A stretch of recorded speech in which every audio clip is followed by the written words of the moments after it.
Tonight on CBC Vancouver News. From a pandemic to these wildfires, and the mental stress has always been great. Anxiety remains high for people across BC as wildfires keep burning, fueled by wind. Also, Mounties ask for witnesses after a deadly crash in Burnaby. It's nasty. It's gastroenteritis. And health officials warn you about a rise after people catch their own shellfish. BC's heat wave may be to blame for the illness. This is CBC Vancouver News.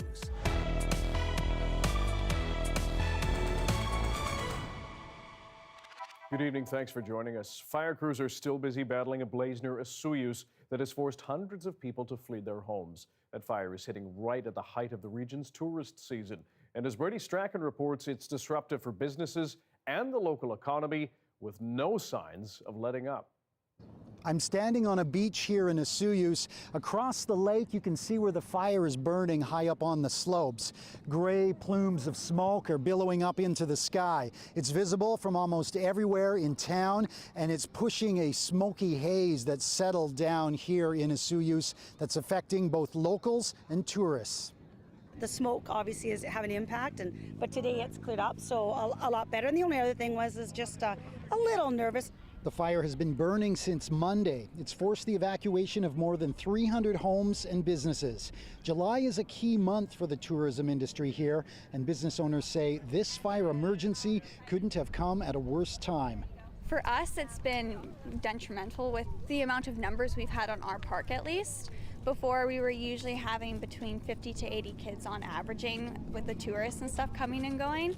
And the past couple days, we've only had about, like this morning, we had 5 to 6 kids on the park for like the whole morning pretty much. The fire has also forced the evacuation of the Spirit Ridge Resort, one of the largest hotels in the region. Very disruptive. I mean, this was, a great summer. It was busy, hot, dry. He says the hotel was fully booked when the order to evacuate came. 700 guests and 60 staff had to leave early Tuesday morning. Well, a few days of no guests is a big impact. And, I think after a year of COVID-19 and all the starts and stops to do with that, it's been hard on the tourism industry. He's hoping the resort can invite guests back this weekend and make the most of the rest of the summer tourist season. But a lot depends on the fire. And Brady Strachan joins us once again near that wildfire on the beach in Osoyoos.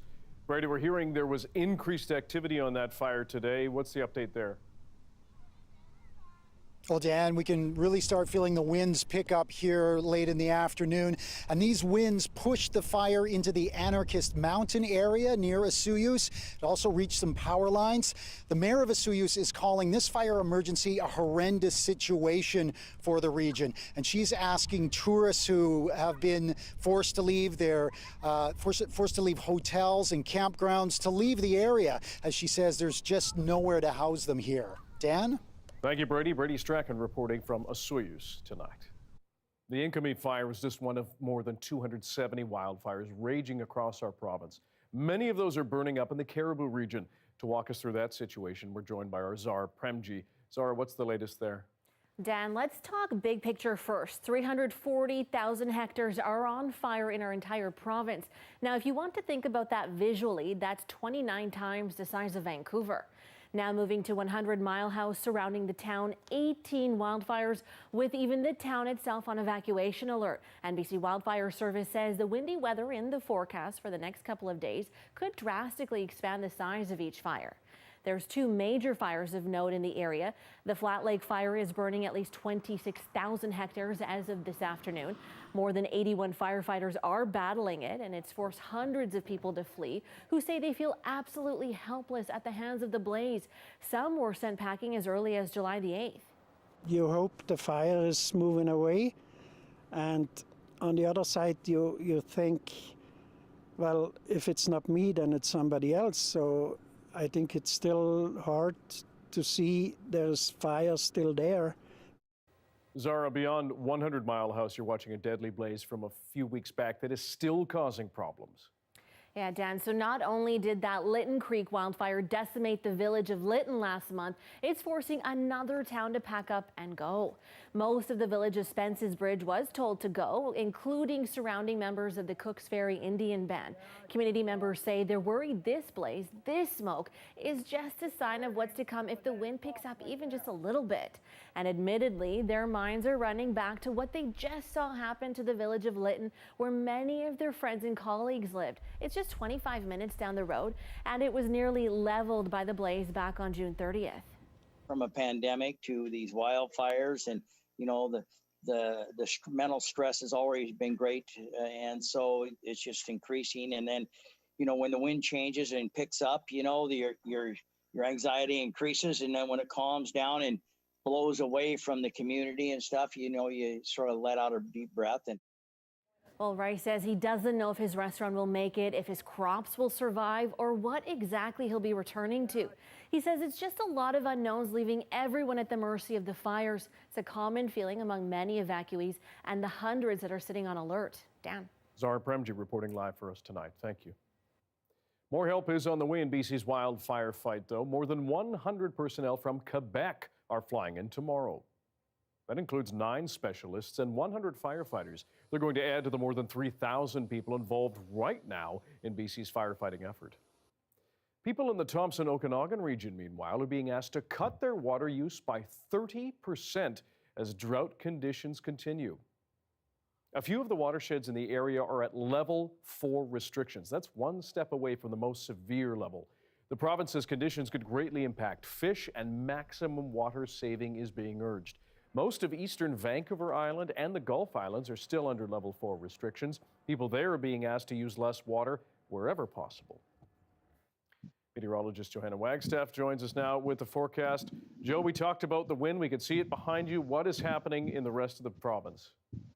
Yes, we've got this general southwesterly flow. You're right, even here in Metro Vancouver, some good gusts. This is all behind the system that moved through the interior yesterday, and that's where we saw gusts up to 50 kilometers per hour. Not quite as strong today, but they're persistent winds. Let me show you what that looks like on the big picture on the satellite and radar. We're still getting those showers in through central and northern BC. It's still dry in the south. We haven't seen a drop of rain in some of these locations in weeks, hence the new updated drought restrictions.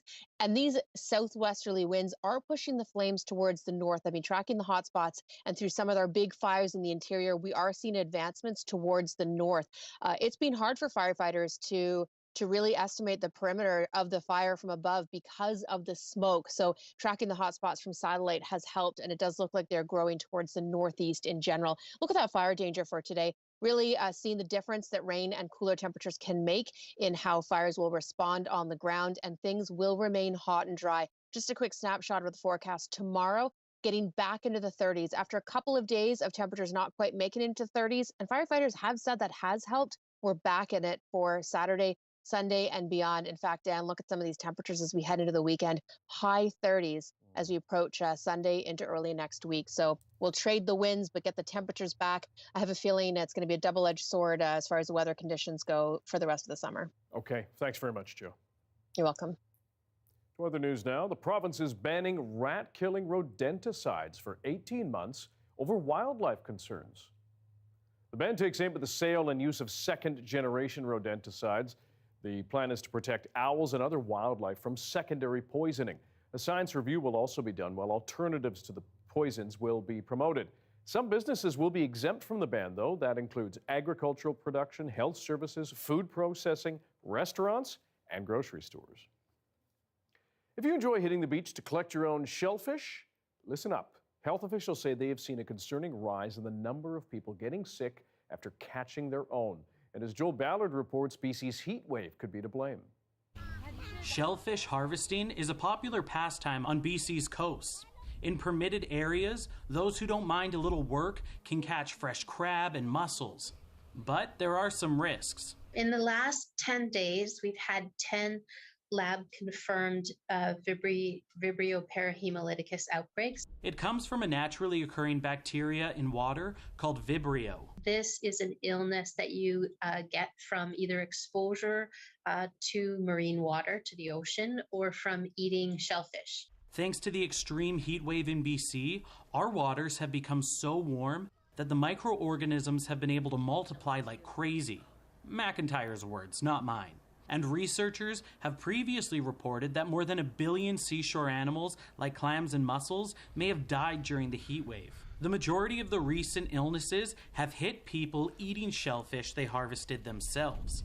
But you can also get it from swallowing water while swimming or playing. It's nasty. It's gastroenteritis, so you'll get diarrhea, abdominal cramps.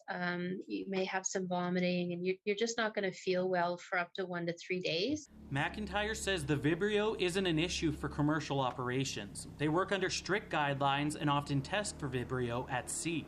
The warning is for people who harvest their own shellfish. Fortunately, there are a few tips to help you keep safe. If you are going to harvest, make sure you do it while the tide is receding. And whatever you catch, throw that on ice immediately. And when you cook it, make sure you boil it for at least 5 minutes. Joel Ballard, CBC News, Delta. Burnaby RCMP shared a few more details about a crash that killed 2 people yesterday. It happened just after 5 p.m. at Duthie Avenue and Montecito Drive. Police say one of the cars was moving, the other was parked. The driver of the moving vehicle was a 38-year-old man, while the other victim was 57 years old. A golf cart was also at the scene, where you could see it tipped over in the middle of the road there. Police are asking for witnesses to contact them. Whether it's at the incident or down the road, say north, as far as Halifax or even as far as Hastings, just before the incident happened, please call us. Dashcam videos can really help us put this together. So anyone who saw the crash or has that dashcam video between 5 and 5:30 yesterday in that area is asked to contact police. After church fires in Abbotsford and Surrey this week, both called suspicious by police, Vancouver police say they have seen a dramatic spike in the number of vandalism and mischief incidents targeting places of worship in this city. Concerned that as these incidents occur, they could embolden other people, that the crimes could escalate and it could put people in danger. Edison says there have been 13 incidents since early June involving threats to set fires, graffiti, paint, splattering, and rocks being thrown through windows at Christian churches. The force says they do coincide with the discovery of unmarked graves at former residential schools. TransLink's newest sea bus hit the waters for its maiden voyage today.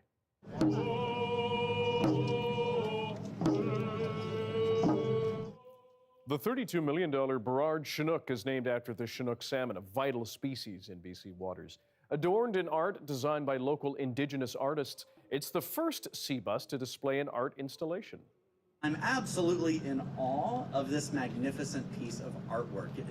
It's very rare in the transit world to have something like this, and it's so amazing and beautiful. Today's sailing comes after a long delay. The newest sea bus was supposed to begin service in 2019. The Barrage chinook initially sat too low in the water and had to be modified.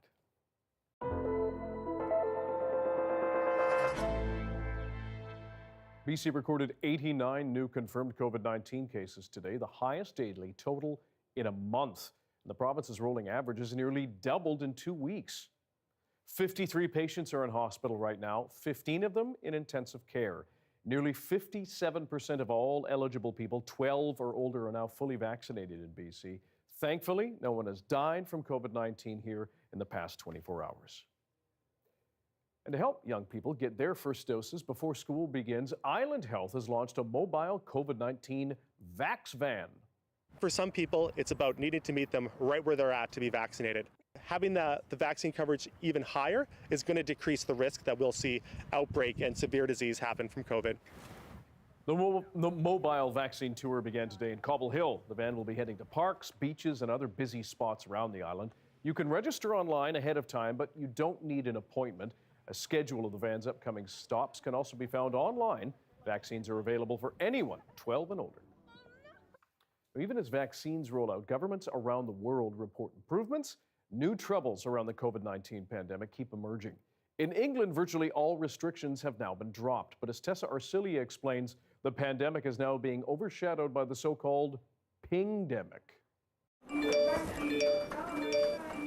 That ping sound made by the official COVID app in the UK has become a dreaded sound. If you get pinged, it means you've been in contact with someone who's tested positive for COVID-19 and will have to self-isolate. Now, that has been wreaking havoc across industries, especially the food supply industry. So much so that there have been some empty supermarket shelves because of the labor shortage. Now, it seems the app has been working a little too well. This so-called pingdemic has forced more than 1 million people to self-isolate in the last 2 weeks. Now, Richard Walker, he is managing director of Iceland Foods, said that the situation of empty shelves is not so widespread just yet. People don't need to panic yet, but the government needs to sort out this pingdemic as soon as possible. Ironically, we kept all of our shops open throughout the pandemic, but now we have had to close 1 or 2 shops and reduce hours in others. But that could get a lot worse, a lot quicker,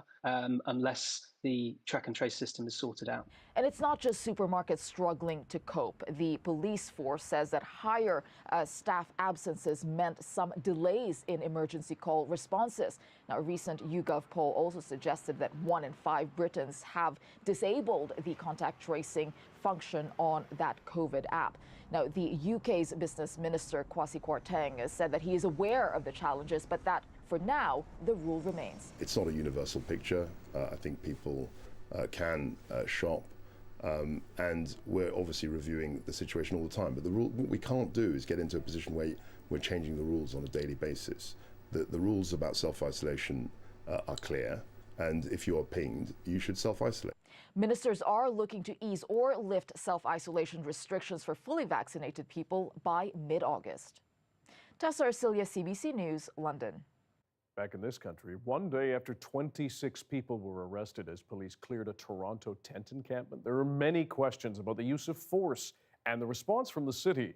One of the big questions is whether constantly evicting people from parks is the right solution. As Farah Morales shows us, other cities have taken a very different approach. It was all quiet outside Lamport Stadium today. The security guards kept watch inside a gated area. A very different scene from just 24 hours earlier, when police in the city forcibly removed homeless campers and their supporters. We were lined up kind of in the middle of the encampment. Alia Pabani is an activist who came to support the residents. She was arrested and says she was later pepper sprayed. So it was obviously like a disgusting display of force. It was a siege. Residents were pretty traumatized by it. One of those residents, Jay, who also got evicted from the camp at Trinity Bellwoods last month. I wish they didn't have to. They didn't do that, and they were more peaceful. Today, some are questioning whether the repeated evictions of homeless campers actually addresses the core problem. I think it's disappointing, not only for law enforcement, but also for our political leaders, that when they see the scale of a problem like affordable housing, that the solution is we'll just sweep it somewhere else. I mean, that's no solution at all. There are people who are living rough, who are unsheltered, who either can't or won't use the shelter system. And so our idea was, let's create a space where each of those people can have their own house. Management. In Kitchener, a similar cycle of evictions was happening until volunteers unilaterally set up what's called a Better Tent City, where residents are housed in their own tiny cabins and have access to community supports and health services. The city later donated land for the project. All kinds of ways that we've taken the tent city, the benefits of a tent city, and improved on them and built a community. We asked the City of Toronto if it would consider a similar model, and if so, why not? It told us, quote, the city has safe indoor accommodation for people staying outside, including through its hotel program. A home inside with supports is the city's priority for those experiencing homelessness. For some homeless residents like Jay, who've had negative experiences at shelters, they say that's not an option. Most likely, I'll be probably putting up a tent somewhere because I can't live indoors anymore. And so the cycle continues. Farah Morales, CBC News, Toronto. The federal government is hosting a national summit on Islamophobia. It comes after yesterday's anti-Semitism summit. The gathering was called shortly after 4 members of a Muslim family were run down and killed in London, Ontario. And as the CBC's Travis Danraj reports, some who took part in today's event say the time for action is long overdue. A national conversation, a national call to action. That's what today's summit on Islamophobia was billed as. But for leaders in the community, more talk needs to result in change. We've had people being stabbed in Saskatchewan. We've had knives pulled on people in Alberta, amongst other beatings. We've had, threats made in Vancouver. We had mosques vandalized here in Ontario. What more needs to happen so that we can change? Indeed, incidents of Islamophobia are on the rise. Days after members of the Afzal family in London, Ontario were murdered, leaders vowed to confront the issue. At today's emergency summit, more promises. To young Muslims who take to the streets to advocate and protest, who call on their elected officials to do more, we see you and we hear you. But some in the community insist a summit is not needed. Advocates in Muslim and legal and civil liberties communities have been saying the same things about structural state-sponsored Islamophobia for the last 20 years. We've been saying the same things time and time and time again. And I think it's shameful, insulting, and obfuscatory for the government to pretend that what they need is more information about Islamophobia. The National Council of Canadian Muslims has come up with 60 recommendations. They range from Ottawa developing a federal anti-Islamophobia strategy by the end of this year to launching an investigation into national security agencies and their handling of white supremacist groups, to a review of school curriculums through an anti-Islamophobic lens. What we need to see is long-term commitment towards an anti-Islamophobia strategy, a commitment in real dollars towards things like education, things like training, things like addressing online hate. All solutions right now that are in the works. The real test will be implementation and ultimately change towards dismantling systemic hate, which is an increasing threat to Muslims across the country. Travis Stanrach, CBC News, Ottawa. Back to wildfires now. Much of the United States is locked in a battle against massive blazes after coming out of a scorching heat wave. The impact is being felt thousands of kilometers from the scene and from space. Judy Trin now with a push to find solutions for U.S. cities and the world. Raging wildfires in the western United States have spread across 13 states. It was so bad that we had black iron skillets up there. They welded themselves together. The largest inferno, Oregon's Bootleg Fire, can be seen from space. It's the driest that it's been since 1895. And so with the weather conditions that we've had, you match up weather with lots of stuff ready to burn, and it's just a really dangerous combination. The smoke from the wildfires has spread, surrounding New York in a haze and triggering an air quality alert in Washington. Adding to the problem, unrelenting heat in parts of the U.S. As extreme heat. House representatives met at the Capitol to discuss how to help cities find solutions to extreme heat. The CDC officially reports that heat kills more than 600 Americans a year, but other studies point to this being a severe undercount. In Portland earlier this summer, temperatures hit 46 degrees, buckling roads and bending streetcar cables. More than 100 people have died in Oregon, many of them homeless, migrants and people of color who couldn't escape the heat. These are folks that, a lot of them are folks that, we may have served at one time who were just happy to be in housing, and then they got into housing without air conditioning and died. From heat waves to floods in Europe and Asia, climate change is a global challenge. Abroad, the U.S. tried to make the case for bolder reductions in carbon emissions to curb global warming. We're already seeing dramatic consequences with 1.2 degrees. Imagine the doubling. To contemplate doubling that is to invite catastrophe. It will be tough for the United States to convince the international community to set ambitious targets on climate change when much of the globe is still in the grip of the COVID-19 pandemic. Judy Trin, CBC News, Washington. Meteorologist Johanna Wagstaffe joins us once again with the forecast. Joe, from across the world, we see all these challenges. What's happening right here now as we deal with these wildfires? Yeah, it's amazing, Dan. We look at our forecast, and the temperatures that we're seeing on any other year would be a story on their own. We're heading into a weekend where 25 to 28 is the forecast once again. We haven't seen rain in 36 days and counting, likely to break our all-time longest dry stretch. All of this associated, of course, with climate change. But this is our break from the heat dome we had earlier this season, setting the whole season off, really. Let me show you the current temperatures out there right now. We have actually been at seasonal for the past couple of days for the first time in weeks. That's been the story right across southern BC. 21 for YVR. It was a short break, though. As I mentioned earlier, we are getting back into above seasonal temperatures even across the south coast through the weekend and beyond. A satellite radar not showing much. I know there was a hope of maybe a stray shower. Not ruling it out to cross the south coast this evening. Not likely that we will see that at YVR, especially not at any accumulable amount. So likely continuing our dry stretch through the weekend. 21 in Vancouver, 27 up towards Kelowna. Seeing that heat in through the southern prairies and Manitoba, Ontario, where they're also dealing with the wildfires. A little cooler on the east coast. And I was actually talking to Ryan Snodden, the meteorologist out of Halifax, and they have had a completely different summer than us.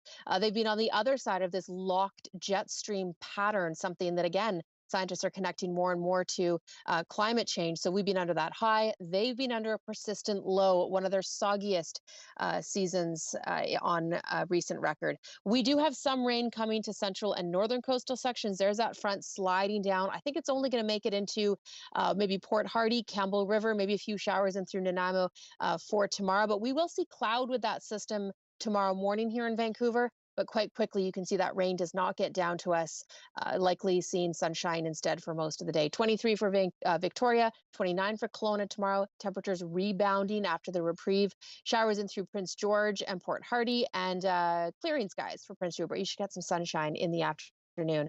So here's our long, dry, hot stretch, 23 through tomorrow.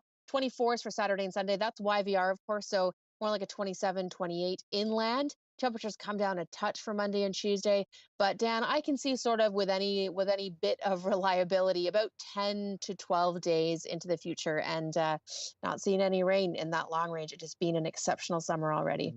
Exceptional and very concerning. Thanks, Joe. Exactly. You're welcome. Well, one father's labor of love to keep his boys entertained last summer during the pandemic turned into a bit of heartbreak. The Toronto man built a backyard pirate ship complete with a pool. But when a neighbor complained to the city, officials forced him to tear it down. Now, as Tally Ricci shows us, there's a happy update. Welcome aboard the new backyard pirate ship. Honestly, I feel really excited. We did quite a bit of changes. This time last year was a wave of emotions for these brothers. After their dad built them a dream playground to bring them joy during the pandemic, a neighbor complaint resulted in a visit from bylaw officers. They were told to drain the small pool and dismantle the structure. I was really sad. My brother was really sadder. So I was just saying that it's okay. My dad's probably going to build a new one, and he did it. A lot of parents reached out, trying to help. It's heartwarming with the humanity. It brings back faith again that people are willing to help other people. After going back and forth with the city, the dad increased the distance from the fence, divided the structure into separate pieces, and improved the safety measures around the water. The whole playground, it was in that side of the fence. And now we took it and we moved it completely to our north side. In order for the kids to go up, we built a little wooden ladder, and they can go up and down. We put some chains just in case somebody goes too close to the edge. I will keep going until they're 100% satisfaction. In a statement, the city said staff visited the site Tuesday and found that the structure remains in 3 separate pieces, each having an area less than 10 square meters. And as it stands, no building permit is required. Constantinides says he's just grateful that through the project, he got to spend so much time with his boys. It wasn't easy at all, but it's a lesson for them too. Life doesn't always bring it how we expect it. Lessons learned and hard work that's not lost on these kids. Do you like the old one or the new one better? I must say the new one. What I feel about my dad building this, he's the best dad in the world, and I appreciate this. Hoping it's all smooth sailing from here. Talia Ricci, CBC News, Toronto. An Indigenous youth boxing team in Nanaimo suddenly dealt a bit of a blow to their funding, is looking for help to go a few more rounds. Kind of feel like a different person, like boxing. I love it, especially the feeling of getting a hit in and dodging. And it's really helped with my mental health. It's a safe place. It's family. It's, it's their happy place. The group known as Team 700 says the funding was abruptly slashed at the end of June. They pride themselves on being a place where Indigenous youth can aspire to greatness. While they're working to secure long-term funding, they've started an online fundraiser to stay afloat in the meantime. The team says it's a tough spot, but they're going to keep punching. You can always find our news program online at cbc.ca/BC. Our next local news is right here at 11 o'clock after the National tonight with Tanya Fletcher. Thanks for joining us. Take care.